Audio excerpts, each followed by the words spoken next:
أيال الفلاح.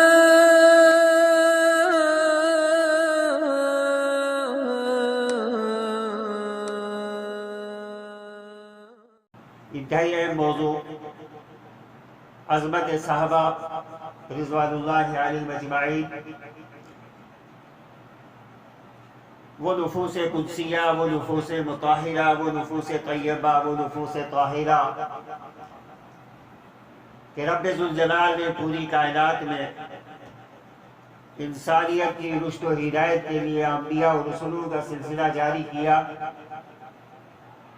اور تمام انبیاء، تمام رسولوں میں سے جس محبوب نبی، جس محبوب رسول کی سلیکشن کی کائنات کی امامت کے لیے، کائنات کی قیادت کے لیے، خاتم النبیین بننے کے لیے، وہ محمد رسول اللہ صلی اللہ علیہ وسلم، اور اس آخری نبی، آخری رسول علیہ السلام کی ساتھ کے لیے آپ صلی اللہ علیہ وسلم کی زبان مقدس سے نکلے ہوئے فرمودات کے محفوظ کرنے کے لیے جن نفوس قدسیہ کا انتخاب کیا، جن کی سلیکشن کی، وہ صحابہ کرام رضوان اللہ تعالی علیہم اجمعین اور صحابیات اور ازواج مطہرات، جن کا دین کے اندر کیا مقام ہے، کیا درجہ ہے،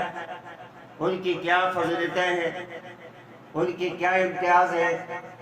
ان کی کیا شان و شوکت ہے، اور قرآن و سنت میں ان کا کیا مقام ہے۔ یہ ایک ایسا موضوع ہے جو موضوع اگر ایک ادنا سے ادنا صحابی کی تعریف، اس کی صفات، اس کے فضائل، اس کی عظمت بیان کی جائے تو میرا خیال ہے اس کے لیے کئی گھنٹے درکار ہیں، اور مجھ جیسا کم علم آدمی، مجھ جیسا کمزور آدمی، علم کے اعتبار سے کمزور، عمل کے اعتبار سے کمزور، صحت کے اعتبار سے کمزور، مطالعے کے اعتبار سے کمزور، شوق کے اعتبار سے کمزور، اس کے لیے یہ علمی موضوع، جس موضوع پر محدثین نے اپنی پوری زندگیاں اور مفسرین و سیرت نگاروں نے اپنی پوری زندگیاں وقف کر کے ایک ایک صحابی رسول کی شان و شوکت، امتیازات، خصوصیات اور فضائل اپنی زندگیوں کے اندر لکھے اور مرتب کیے، اور بڑی بڑی کتابیں تعریف ہوئی۔ یہ ایک ایسا موضوع ہے جو وقت کی پکار ہے، ایک ایسا موضوع ہے جو انتہائی شیریں اور میٹھا ہے، ایک ایسا موضوع ہے جو مطالعے کا محتاج ہے۔ حدیث کی کتابیں، ان کا مطالعہ، حدیث کی شروحات کا مطالعہ، جرح و تعدیل کا مطالعہ، اسماء الرجال کا مطالعہ، غرض ہے کہ صحابہ کرام رضوان اللہ تعالی علیہم اجمعین کی عظمتوں کو اگر جاننا ہے، مقامات کو اگر جاننا ہے، قربانیوں کو اگر جاننا ہے، ایمان کو اگر دیکھنا ہے، درجات کو اگر پرکھنا ہے، تو اس کے لیے ہمیں آج سے 1450 سال پہلے کی تاریخ، وہاں کا مطالعہ کرنا پڑے گا۔ ان صحابہ کرام کی اجتماعی خصوصیات، ان کی انفرادی خصوصیات، اور ان کے بارے میں نبی رحمہ علیہ السلام کے فرمودات، کائنات کے انسان، کائنات میں بسنے والی یہ مخلوق، اشرف المخلوقات، امت محمدیہ کے افراد، کلمہ گو تو ان سے والہانہ محبت رکھتے ہی ہے، لیکن اگر میں یہ کہوں اہل علم کے مابین کہ کائنات کا ذرہ ذرہ، کائنات کے شجر و حجر، کائنات کے بحر و بر، کائنات میں بسنے والی ساری مخلوقات، جمادات جو بظاہر ہمارے سامنے گفتگو نہیں کرتے، جامد ہیں، لیکن ان کی بھی گواہی ہے ان نفوس قدسیہ کی عظمتیں اور ان کے مقامات اور ان کے درجات کے اوپر۔ اللہ کے نبی محمد رسول اللہ صلی اللہ علیہ وسلم احد پہاڑ کے اوپر تشریف لے گئے، اور جب احد پہاڑ کی سینہ کے اوپر آپ کے قدم مبارک پڑے تو آپ کے ساتھ آپ کے یار غار، آپ کے محسن اور آپ کے ہمیشہ کے ساتھی اور کائنات کے سب سے بڑے محسن، کائنات کی وہ شخصیت کہ آدم علیہ السلام سے لے کر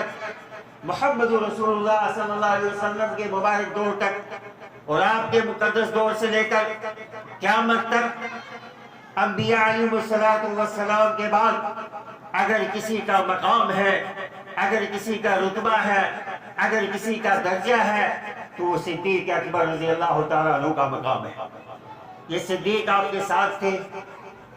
آپ کے ساتھ عمر فاروق تھے، آپ کے ساتھ عثمان غنی تھے، تینوں جلیل القدر صحابہ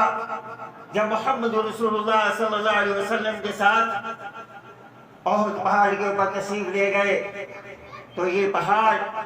جس کے بارے میں نبی کائنات نے فرمایا ھذا جبل یحبنا ونحبہ، یہ ایسا پہاڑ ہے کہ اس سے ہماری اسلامی تاریخ وابستہ ہے، یہ ہم سے محبت کرتا ہے اور ہم اس سے محبت کرتے ہیں۔ اس پہاڑ کے اندر حرکت ہوئی، ہلنا شروع ہوا، اللہ کے نبی صلی اللہ علیہ وسلم نے فرمایا اسکت یا احد، اے احد رک جاؤ، خاموش ہو جاؤ، حرکت مت کرو، علیک نبی و صدیق و شہیدان، تمہارے سینے کے اوپر جو قدم پڑے ہیں وہ آخری نبی محمد رسول اللہ صلی اللہ علیہ وسلم کے قدم مبارک ہے، اور ان کے ہمراہ صدیق اکبر ہیں، اور ان کے ساتھ عمر بن خطاب ہے، اور ان کے ساتھ عثمان غنی ہے، ایک نبی ہے، ایک صدیق ہے، دو شہید ہیں۔ اس کائنات کے جمادات بھی صحابہ کرام رضوان اللہ تعالیٰ عنہم اجمعین کی عظمت، ان کا مقام، ان کے درجات کے بارے میں گواہی دیتے ہیں۔ اس حدیث کے اندر، اس واقعے کے اندر، جہاں ایک طرف اللہ کے نبی محمد رسول اللہ صلی اللہ علیہ وسلم کی عظمت، آپ صلی اللہ علیہ وسلم کا معجزہ ہے، تو دوسری طرف صدیق اکبر، عمر فاروق اور عثمان غنی رضی اللہ عنہم اجمعین کی عظمت اور آپ کے درجات کا اعلان بھی ہے لسان نبوت سے کہ تیرے اوپر ایک صدیق ہے اور دو شہید ہیں۔ اور پھر یہی تک نہیں، اللہ کے نبی صلی اللہ علیہ وسلم کی وفات کے بعد یہ تنی تنہا صدیق اکبر ہے کہ جب آپ منصب خلافت کے اوپر بیٹھتے ہیں تو زبردست قسم کے 3 بڑے چیلنجز کا آپ کو سامنا تھا۔ اہل علم جانتے ہیں وہ 3 چیلنجز کیا تھے، 3 مقابلے کیا تھے۔ سب سے پہلا چیلنج صدیق اکبر کے جو سامنے تھا وہ معنی زکوٰۃ کا تھا، کچھ لوگوں نے زکوٰۃ دینے سے انکار کر دیا۔ دوسرا چیلنج مدعی نبوت کا تھا، ایک طرف مسلمہ کذاب نے جھوٹی نبوت کا اعلان کیا، دوسری طرف جو ہے ایک سجا عورت نے، نامی عورت نے نبوت کا جھوٹا اعلان کیا، اور تیسری طرف اسود عنسی نے جھوٹی نبوت کا اعلان کیا۔ تیسرا چیلنج جو صدیق اکبر کے سامنے تھا وہ تھا مختلف قبائل کا اقتدار کی نظر ہونا۔ خبریں آنے لگی کہ اللہ کے نبی صلی اللہ علیہ وسلم کی وفات کے بعد کئی قبیلے اور کئی علاقوں کے اندر قبائل دین سے منحرف ہو رہے ہیں، اقتدار کا شکار ہو رہے ہیں۔ صحابہ نے مشورہ کیا اور مشورہ کرنے کے بعد یہ رائے پیش کی کہ صدیق اکبر سے کہا جائے کہ آپ مانعین زکوٰۃ کے سلسلے میں تھوڑی سی نرمی برتیں، وہ توحید کو اپنا رہے ہیں، نمازیں پڑھتے ہیں، تلاوت کرتے ہیں، ہماری مجلسوں میں شریک ہوتے ہیں، اگر زکوٰۃ کی ادائیگی نہیں کرتے تو کوئی بات نہیں، کچھ عرصے تک مہلت دی جائے۔ صحابہ نے تیار کیا عمر بن خطاب رضی اللہ تعالیٰ عنہ کو کہ آپ جائیں اور صدیق اکبر کو اس بات کے اوپر منائیں کہ مانعین زکوٰۃ کے ساتھ، زکوٰۃ نہ دینے والوں کے ساتھ تھوڑی سی نرمی برتی جائے۔ اس وقت حالات نہیں ہے، مختلف جو ہے علاقوں سے، مختلف حدود سے اس وقت جو ہے اسلام کے اوپر الغار ہونے کے خدشات ہیں۔ نبی کائنات، خاتم النبیین، امام المرسلین، سید الثقلین دنیا سے جا چکے ہیں۔ کہیں ایسا نہ ہو کہ سرزمین مدینہ کے اوپر مختلف قبائل چڑھائی کر لیں، باہر کی طاقتیں چڑھائی کر لیں، اس لیے آپ تھوڑی سی نرمی برتیں، ہمارے ماں اور باپ قربان جائے اس نبی علیہ رحمہ پر جنہوں نے اپنے ان ساتھیوں کی ایسی تربیت کی تھی کہ صدیق اکبر نے کیا جواب دیا عمر فاروق کے جملوں کا؟ جواب دیا اَيَنْقُصُ الدِّينُ وَأَنَا حَيٌّ اَيَنْقُصُ الدِّينُ وَأَنَا حَيٌّ صدیق زندہ ہو، تم جو ہے دین کے اندر جو ہے نقص پیدا کرو، تم مانعین زکوٰۃ کے بارے میں یہ کہو کہ تھوڑی سی مہلت دی جائے، تھوڑا سا ان کو وقت دیا جائے۔ رب کعبہ کی قسم، مدینہ کے پرندے صدیق کی لاش کو اچک لے، ٹکڑے ٹکڑے کر کے پھینک دیا جائے، لیکن صدیق کبھی یہ گوارا نہیں کرے گا کہ نبی علیہ السلام کی لائی ہوئی شریعت، لائے ہوئے دین کے اندر کسی چیز کا انکار کیا جائے۔ اور پھر اس بہادرائی کے اندر، مقابلے کے اندر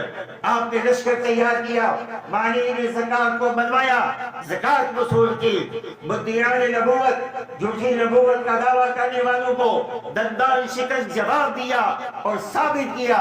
2 سال کے اندر یہ تینوں کے تینوں چیلنجز ختم ہوئے اور صدیق اکبر رضی اللہ تعالیٰ عنہ نے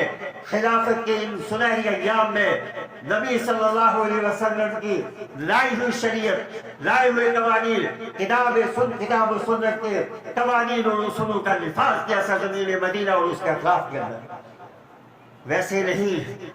امام ابن تیمیہ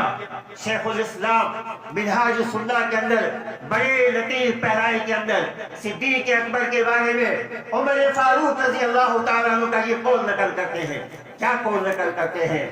شیخ الاسلام ابن تیمیہ رحمہ اللہ فرماتے ہیں، کہتے ہیں عمر بن خطاب رضی اللہ تعالیٰ عنہ نے فرمایا تھا اور کہا تھا صدیق اکبر کے بارے میں کہ نبی صلی اللہ علیہ وسلم سے لے کر، نبی صلی اللہ علیہ وسلم کے بعد سے لے کر قیامت تک آنے والے صحابہ، تابعین، تبع تابعین، محدثین عظام، مفسرین عظام، فقہاء مجتہدین، ائمہ کرام اور علماء امت اور امت کے تمام افراد جتنے ہیں، صدیق کی بات سے لے کر قیامت تک ان سب کا ایمان ایک پلڑے میں رکھا جائے اور صدیق اکبر کا ایمان ایک پلڑے میں رکھا جائے۔ رب کعبہ کی قسم، صدیق اکبر کے ایمان والا پلڑا وزنی ہوگا اور قیامت تک کے آنے والے دوسرے جو ہے ساری کی ساری امت محمدیہ کے افراد کا ایمان ہلکا پڑ جائے گا۔ یہ صدیق، ان کی خلافت، ان کی امامت، ان کی قیادت مدت کے اعتبار سے انتہائی کم، لیکن عصمت و رفعت کے اعتبار سے، شان و شوکت کے اعتبار سے اور شریعت کے احکام کے نفاذ کے اعتبار سے انتہائی جامع تھی۔ اس کے بعد عمر فاروق رضی اللہ تعالیٰ عنہ، ان کی کیا عظمتیں ہیں۔ عمر فاروق، وہ عمر فاروق رضی اللہ تعالیٰ عنہ کہ جو مشورہ دیتے ہیں، رائے پیش کرتے ہیں اور اللہ کے نبی صلی اللہ علیہ وسلم سے فرماتے ہیں، کہتے ہیں اللہ کے رسول ازواج مطہرات کو پردہ کرنا چاہیے، مسلمانوں کی عورتوں کو پردہ کرنا چاہیے، مسلمانوں کی بچیوں کو پردہ کرنا چاہیے۔ ادھر عمر بن خطاب مشورہ دیتے ہیں، ادھر رب العالمین جبریل امین کو آیات حجاب دے کر نازل فرماتے ہیں۔ عمر بن خطاب کے مشورے کے بعد آیات حجاب نازل ہوتی ہے۔ عظمت صحابہ کتنا علمی موضوع ہے، کتنا پاکیزہ موضوع ہے، کتنا دلچسپ موضوع ہے، کتنا مٹھاس والا موضوع ہے، کتنا شیریں موضوع ہے۔ اور پھر عمر بن خطاب رضی اللہ تعالیٰ عنہ مشورہ دیتے ہیں، کہتے ہیں اللہ کے رسول اگر مقام ابراہیم کو مصلی بنا لیا جائے، یہ مشورہ دینے کے بعد آیت نازل ہوتی ہے مقام ابراہیم پر نماز پڑھنے کی۔ اور یہی عمر فاروق رضی اللہ تعالیٰ عنہ مشورہ دیتے ہیں، اے اللہ کے رسول صلی اللہ علیہ وسلم بدر کے قیدیوں کے ساتھ یہ سلوک ہونا چاہیے کہ انہوں نے یہ دشمنیاں کی ہیں، ان کو قتل کرنا چاہیے۔ اس کی تائید کے اندر رب ذوالجلال آیت نازل فرماتے ہیں۔ عظمت صحابہ اور یہ عثمان غنی، ان کے کیا فضائل ہیں، عظمتیں کیا ہے۔ اللہ کے نبی محمد رسول اللہ صلی اللہ علیہ وسلم تشریف فرما ہے مسجد نبوی، کچی مسجد نبوی جس کا چھت کھجوروں کی شاخوں کا تھا، جب بارش ہوتی تھی وہ مسجد کا سر ٹپکتا تھا، اور سجدہ یہ گبیز قالینیں نہیں بلکہ کون سی قالینیں تھی؟ اللہ اکبر، مدینہ کے سنگریزے تھے۔ امام الانبیاء جب سجدہ ریز ہوتے ماتھے مبارک پر، پیشانی مبارک پر ریت لگ جاتی، صاف کرتے اور نشان پڑ جاتے۔ اس مسجد نبی میں تشریف فرما ہے، آپ لیٹے ہوئے ہیں، اسی حالت میں اجازت مانگتے ہیں ایک صاحب، کہتے ہیں اللہ کے رسول اجازت دی جائے، میں کچھ بات معلوم کرنا چاہتا ہوں، کوئی مسئلہ دریافت کرنا چاہتا ہوں۔ اللہ کے نبی صلی اللہ علیہ وسلم اس حالت کے اندر تھے کہ آپ کی پگڑی سے چادر مبارک اوپر اٹھی ہوئی تھی، پگڑی مبارک آپ کی کھلی ہوئی تھی۔ صدیق اکبر تشریف لاتے ہیں، آگے استفسار کرتے ہیں، مسائل پوچھتے ہیں، ضرورت پوری ہوتی ہے واپس چلے جاتے ہیں۔ دوبارہ جو ہے دروازے پہ دستک ہوتی ہے، اجازت دی جاتی ہے، عمر بن خطاب رضی اللہ تعالیٰ عنہ تشریف لاتے ہیں، آپ آتے ہیں، استفسار کرتے ہیں، مسائل دریافت کرتے ہیں، دریافت کرنے کے بعد تشریف لے جاتے ہیں۔ اس کے بعد عثمان غنی آتے ہیں، اجازت مانی جاتی ہے، اللہ کے نبی اجازت دیتے ہیں، پتہ چلتا ہے عثمان بن عفان تشریف لائے ہیں۔ آپ لیٹے ہوئے تھے، اٹھ کر بیٹھ جاتے ہیں، بیٹھنے کے بعد اپنی چادر مبارک اپنی پٹی مبارک کے اوپر کرتے ہیں اور پگڑی ڈھانپ لیتے ہیں۔ عثمان بن عفان رضی اللہ تعالیٰ عنہ مسائل کا استفسار کرتے ہیں، پوچھتے ہیں، دریافت کرتے ہیں، اور اپنی ضرورت پوری کرنے کے بعد تشریف لے جاتے ہیں۔ جانے کے بعد تینوں صحابہ کے جانے کے بعد ام المومنین عائشہ صدیقہ طاہرہ طیبہ بنت صدیق رضی اللہ تعالیٰ عنہ فرماتی ہے، فداہ ابی و امی، اے اللہ کے حبیب، آپ کے پاس میرے بابا آئے صدیق اکبر، آپ کی پنڈلی مبارک کھلی رہی، آپ لیٹے رہے، اور اس کے بعد عمر فاروق آئے، آپ اسی حالت کے اندر رہے، اور جب عثمان غنی آئے تو آپ اٹھ کر بیٹھ گئے، اور بیٹھنے کے بعد آپ نے اپنی تہمت مبارک چادر مبارک پگڑی کے اوپر کرنی ڈھانپ دی۔ اس میں کیا راز ہے، کیا فضیلت ہے، آپ نے ایسا معاملہ کیوں کیا؟ اللہ کے نبی صلی اللہ علیہ وسلم نے کیا فرمایا؟ عظمت صحابہ، فرمایا لا استحیی بالرجل تستحیی منہ الملائکہ، کیا اس شخص میں حیا نہ کرو جس سے فرشتے حیا کرتے ہیں؟ اس شخص میں حیا نہ کرو جس سے فرشتے حیا کرتے ہیں۔ وہ حیا کا پیکر وہ عثمان غنی رضی اللہ تعالیٰ عنہ، اور یہی تک نہیں، تبوک کے موقع پر اللہ کے نبی صلی اللہ علیہ وسلم اعلان فرماتے ہیں، آج کا یہ جیش، آج کا یہ لشکر جس نے اس کا تعاون کیا مالی طور پر، اس کے لیے جو ہے بڑا موقع ہے۔ صحابہ جو ہے اپنی جو ہے گنجائش کے مطابق مدد کرتے ہیں، تیار کرتے ہیں لشکر کو، اور عثمان غنی رضی اللہ تعالیٰ عنہ 1000 دینار لے کر حاضر ہوتے ہیں، نبی صلی اللہ علیہ وسلم کے سامنے پیش کرتے ہیں، اور فرماتے ہیں اللہ کے رسول میری طرف سے یہ ہے 1000 دینار۔ بات چل رہی تھی دین کو حاصل کرنے پر 50 روپیہ خرچ، 100 روپیہ خرچ، قرآن کی تعلیم حاصل کرنے کے لیے 200 روپیہ خرچ، اور میتھمیٹکس پڑھانے کے لیے، سائنس پڑھانے کے لیے، پولیٹیکل سائنس پڑھانے کے لیے، ایجوکیشن پڑھانے کے لیے، دوسرے ایسے علوم پڑھانے کے لیے ہزار روپئے امت کے افراد جو تباہ و برباد کرتے ہیں۔ عثمان غنی رضی اللہ تعالیٰ عنہ 1000 دینار پیش کرتے ہیں، نبی کائنات علیہ الصلوۃ والسلام اپنے منبر خاص پر تشریف لے جاتے ہیں، ان دیناروں کو ایسے الٹتے اور پلٹتے ہیں، اور فرماتے ہیں رب کعبہ کی قسم آج کی بات اگر عثمان کوئی عمل نہ کرے تو ان کی جنت کے لیے یہ کافی ہے، کوئی عمل نہ کرے یہ کافی ہے۔ یہ تھی عصمت صحابہ۔ اس موقع پر اللہ کے نبی صلی اللہ علیہ وسلم کے جلیل القدر صحابی ابو موسیٰ اشعری رضی اللہ تعالیٰ عنہ، ان کے دل کے اندر یہ خیال آیا کہ آج میں جو ہے نبی صلی اللہ علیہ وسلم کا حارس بنوں، میں نبی صلی اللہ علیہ وسلم کا بواب بنوں اور پہرا دوں۔ پتہ لگایا نبی صلی اللہ علیہ وسلم ایک انصاری صحابی کے باغیچے کے اندر تشریف لے گئے، اور تشریف لے جانے کے بعد اللہ کے نبی صلی اللہ علیہ وسلم اس باغیچے کے اندر ایک کنواں تھا، آپ صلی اللہ علیہ وسلم کنویں کے بغیر پہ بیٹھے اور کیمر مبارک اوپر کر کے کنویں کے پانی کے اندر اپنے مبارک پاؤں ڈال دیا۔ حارس گیٹ کیپر ابو موسیٰ اشعری رضی اللہ تعالیٰ عنہ ہے، فوراً جو ہے دستک دی کسی نے دروازے کے اوپر، ابو موسیٰ اشعری دوڑے ہوئے گئے اور جا کر کہا فدا ہوا بھی قومی یا رسول اللہ، اللہ کے حبیب کوئی صحابہ اجازت مانتے ہیں، اللہ کے نبی صلی اللہ علیہ وسلم نے فرمایا افتح لہ وبشرہ بالجنہ، آنے والے کے لیے دروازہ کھولو اور جنت کی بشارت دے دو۔ صدیق اکبر تھے، آئے آ کے نبی صلی اللہ علیہ وسلم کے پیروں میں بیٹھ گئے، اسی طریقے سے پاؤں جو ہے کنویں کے پانی کے اندر ڈال دیے۔ دوبارہ دستک ہوئی، ابو موسیٰ شریف پھر آئے اور آ کر کہا اللہ کے حبیب صلی اللہ علیہ وسلم پھر کوئی آ رہے ہیں۔ نبی صلی اللہ علیہ وسلم نے فرمایا افتح لہ وبشرہ بالجنہ، جاؤ جا کر دروازہ کھولو اور جنت کی بشارت دے دو۔ عمر بن خطاب تشریف لائے، آ کر بیٹھ کے اسی طریقے سے صدیق اکبر کے ساتھ پاؤں جو ہے کنویں کے اندر ڈال دیے۔ تیسری مرتبہ دستک ہوئی، ابو موسیٰ شریف آئے، آ کر نبی صلی اللہ علیہ وسلم سے اجازت مانگی، فرمایا افتح لہ وبشرہ بالجنہ علی بلوۃ تصیبہ،